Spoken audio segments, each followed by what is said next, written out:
السلام عليكم ورحمة الله تعالى وبركاته. ان شاء الله نلقاكم بخير وبصحة وعافية. الوصفة تاع اليوم هي تونة، سمك تونة اللي يجي شهي جدا.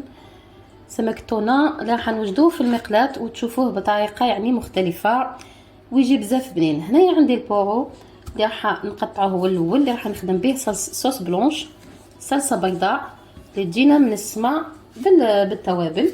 اول حاجة راح نبداها نديرها لهنا هي نقطع البورو على الشكل هذا.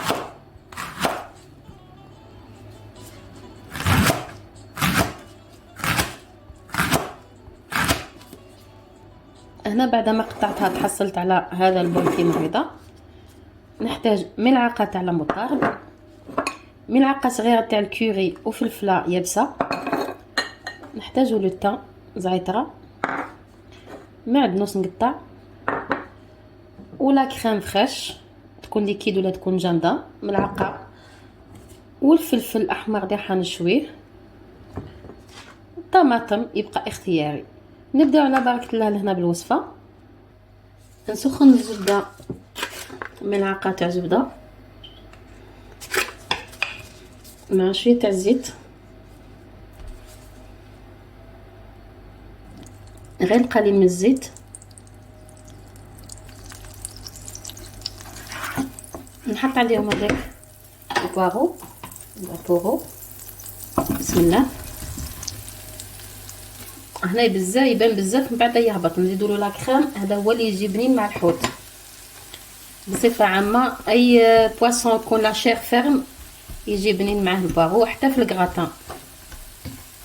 هنا اللي فيه نخليه يهبط شويه، نحط له شويه تاع الملح وفلفل اسود،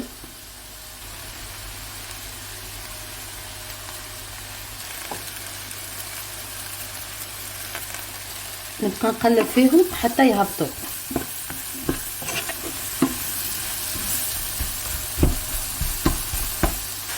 لا غير نشوفو هبط شويه، نضيف له المعدنوس، توابل اللي هما كاري كوري وفلفله يابسه، بيمون ولا بابريكا، نخلطهم كامل مع بعضهم. نجيب ملعقه هنايا تاع لا كريم فريش، وتكون تتباع هكذا ولا تتباع ليكيد. هنا قيس واحده على 150 مليلتر، ونخلطهم كامل. نضيف لي ليكيد،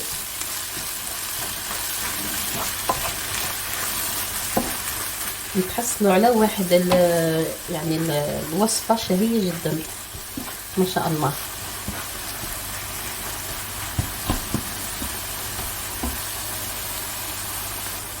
نزيدها ملعقه صغيره تاع لاموطارد،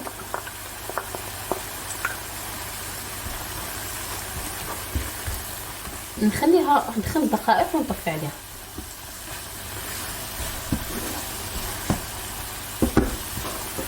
شوفوا كيفاش تحسنا الخضره، تجي هكذا بنينه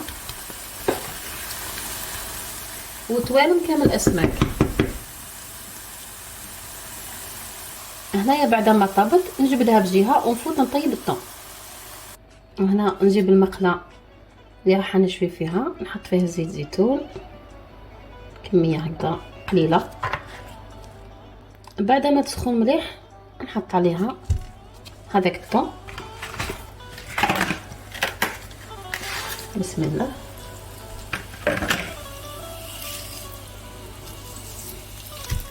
غير نشوف النار طلعت لهنا لا مواتي تاعو بدا يبيض، نقلبو. هنا نحط عليه العطريه مول السما، لوتان بالصوت كيما هكا.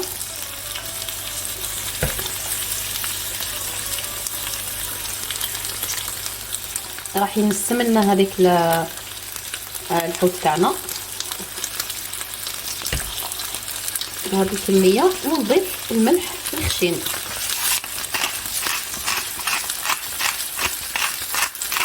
وشويه تاع الفلفله، ماهيش حاره بزاف، البنات هذه فريمون مليحه نطيبو، تعطينا واحد الطعم روعه في اللحم، في اي حاجه يعني نحطوها سورتو في صوص تجي بنينه. المقله نحط لهنا ليمون سو نحط معاهم طماطم، هذه راح تبقى اختياري لكم، تحطوا الخضره اللي حبيتوا باش ترافقوا بها السمك. وندير غير فلفل اسود وملح.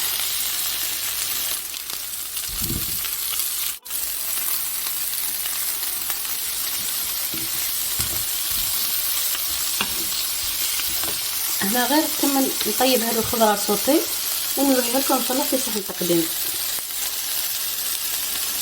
الفلفله هذيك المشويه حطيتها هكذا في صحنه في وعاء كيما هذا، وراح نحط عليها الباقي تاع البوغو اللي بقى طايب ونحطها في الوسط، ونضيف سلطه بيان سور والطبق الاول.